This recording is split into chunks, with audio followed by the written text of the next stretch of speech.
Hello dear student, welcome in ASC starter class 6 का social science का paper है। तो मैं आपको इसके एमसीक्यू के आंसर बता रहा हूँ। आप अपने आंसर मैच कर सकते हैं। जो मॉर्निंग शिफ्ट वाले बच्चे हैं और इवनिंग वाले जो बच्चे हैं ना, वो जो है प्रैक्टिस कर सकते हैं। तो देखो यहाँ पर बोला गया था कि जो इंडियन रूरल एरिया है उसमें फर्स्ट टायर किसको माना जाता है, तो ग्राम पंचायत को।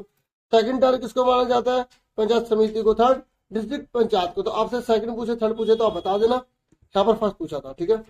अगर आपसे पूछे कि इलेक्शन में जब होते हैं इलेक्शन तो उसमें कितने साल के लिए चुना जाता है, 5 साल। और आपसे ये पूछ लेगा कि गांव के अंदर जब चुनाव होते हैं तो कौन से व्यक्ति या शहर के अंदर जो चुनाव होते हैं तो कौन से व्यक्ति कितनी उम्र का होगा जब वोट डालेगा, तो वो 18 साल का होना चाहिए। थोड़े ऐसे क्वेश्चन आसपास के क्वेश्चन करो चेंज करके, जो बच्चे इवनिंग वाले उनको बता रहा हूँ। और यहाँ पर इसने बोला कि सबसे पास में कौन सा मरकरी, सबसे दूर वाला पूछ लेगा आपसे। ये आपसे पूछेगा जो ब्लू प्लैनेट है वो किसको कहते हैं, इस तरीके से कोई भी क्वेश्चन पूछ लेगा। आप इसके आसपास के क्वेश्चन कर लो। फिर ये तीनों कौन है, ये नेचुरल है, ये ह्यूमन मेड है, ये ह्यूमन मेड सैटेलाइट है। और जो मून है वो कौन सा सैटेलाइट है, वो नेचुरल है। आपसे नेचुरल पूछ लेगा, ठीक है। जो इवनिंग वाले बच्चे उनको बता रहा हूँ। जैसे यहाँ पर नॉर्थ पोल और आर्टिक सर्कल के बीच में क्या पूछा, कौन सा इलाका होता है। आपने पूरा सर्कल वाला एक स्पेयर की फॉर्म में बुक में बना हुआ है, उसके बीच के एरिया याद कर लो। आप में टोरिड जोन, इक्वेटर या टेम्परेट जोन कोई भी पूछ सकता है। इसमें फ्री जोन पूछा था, ठीक है।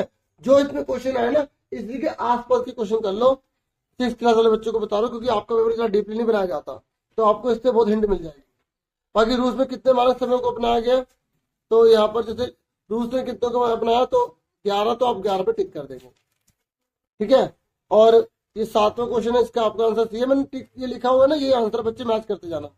देखो अरब सागर में कौन से गिरती है, नर्मदा नदी गिरती है। आपसे पूछ लेगा बे ऑफ बंगाल में कौन सी गिरती है, तो बे ऑफ बंगाल में गंगा गिरती है, ब्रह्मपुत्र गिरती है, महानदी गिरती है, कृष्णा कावेरी गोदावरी गिरती है। और नर्मदा और तापी जो होती है वो बे ऑफ बंगाल में ना गिर के अरब सागर में गिरती है, अरेबियन सी में गिरती है। उल्टा इस तरीके से दे देगा। ये आंसर इसका सी है, ये लिखा हुआ है मैंने आंसर। आप सबको पता है कि भारत की राजधानी कौन सी है, दिल्ली है ना। ऐसे आपसे पूछेगा पंजाब की राजधानी कौन सी, चंडीगढ़, ठीक है। बिहार की राजधानी क्या है, पटना, ठीक है। मध्य प्रदेश की राजधानी क्या है, भोपाल। तो आपसे ये भी पूछ सकता है, ठीक है। जो एक क्वेश्चन है इसके आसपास के क्वेश्चन करो। और जब लोगों द्वारा पौधे उगाने और जानवरों की देखभाल करते हैं तो उसे क्या बोलते हैं, डोमेस्टिफिकेशन। और एनिमल हस्बेंड्री में जानवरों को पाला जाता है खाली, ठीक है। उसकी जानवरों की देखभाल की जाती है, जानवरों से सामान वगैरह निकाला जाता है। ट्री प्लांटेशन तो पेड़ों को लगाना, ये होता है। फिर हड़प्पा लोग सोने का कहाँ से करते थे, कर्नाटक से करते थे। अब आप क्या करो, जो इवनिंग वाले बच्चे हैं, ओमान से क्या होता था, अफगानिस्तान से क्या होता था, राजस्थान से जैसे तांबा लेते थे, तो ये आप सारा का सारा याद करो। इसके आसपास की चीज याद करो, ये क्या करते थे। और हड़प्पा काल में हल किससे बनते थे, प्राय लकड़ी के बनते थे। फिर ये लाइन किसने बोली थी, महावीर ने बोली थी। ऐसे आप जो है बौद्ध धर्म का कर लो, अशोक का कर लो। अशोक ने क्या शिक्षा दी थी, धर्म के विचार किसने फैलाए थे, अशोक ने फैलाए थे। फिर 13 है, ये जैन धर्म की जो शिक्षाएं हैं वो 1500 ईसा पूर्व में डैश नामक स्थान पर संकलित की गई। कहां पे की गई थी, वल्लभी पे। ये जैन धर्म है, ठीक है, बौद्ध धर्म नहीं है, ये आपको ध्यान में रखना है। उसके बाद यहाँ पर मौर्य साम्राज्य के शासक कौन था, बिंदुसार के बाद देखो पहला चंद्रगुप्त मौर्य था, ठीक है। और उसके बेटा हुआ बिंदुसार का बेटा हुआ अशोक। तो आपको ये लाइन से याद करना है। मैंने इंपोर्टेंट क्वेश्चन की वीडियो बना रखी है, आप चैनल में जाओ, 10-12 वीडियो नीचे करो, 15 वीडियो नीचे करो, देखो। नहीं तो आप प्ले लिस्ट में देखो जिनको अच्छे से करना है। धर्म का मतलब क्या होता है, धम, ठीक है। जो अशोक ने धम बताया था ना, तो धम के क्या क्या उसने बोले थे, पशुओं को क्योंकि बलि नहीं लेनी, ठीक है। जो दासु है उनके साथ अच्छा व्यवहार करना है। तो जो उसने बताया वो बता देना। बाकी अब आप यहाँ पर पूरा पेपर देख सकते हैं। जैसे यहाँ पर पैराडाइज के ऊपर आया, आपसे स्टीरियोटाइप के ऊपर पूछ लेगा, ठीक है। तो ये सारे क्वेश्चन अच्छे से कर लो, ठीक है। ये जो आया ना इसके आसपास के क्वेश्चन सारे कर लो, ये भी पढ़ लो। तो ये डियर मैंने आपको क्वेश्चन पेपर पूरा दिखा दिया। आप आराम से इसको मतलब खुद देखते रहो। और ये जो क्वेश्चन आया इसको पढ़ो, अच्छे से करो। कोई भी क्वेश्चन आए, आंसर आए या ना आए, आप उसको जितना उसके बारे में नॉलेज है आप सब लिख देना।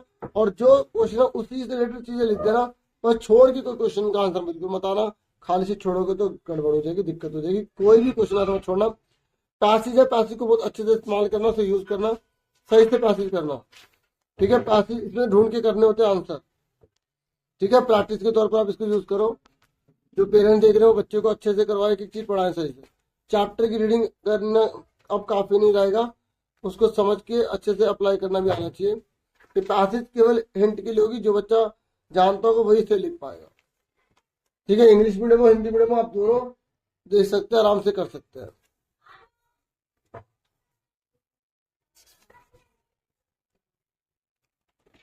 बाकी मैप मैंने आपको बता दिया था, इंडिया का मैप कर लो, और जो लोथल कहाँ पर है, धोलावीरा कहाँ पर है, वो आप अच्छे से कर लो। अब लोथल का आपके में आ सकता है, बाकी दिल्ली पंजाब ये सब राज्य कहाँ पर है ये आपको अच्छे से पता होना चाहिए। यही वाले भी अच्छे से कर लेना।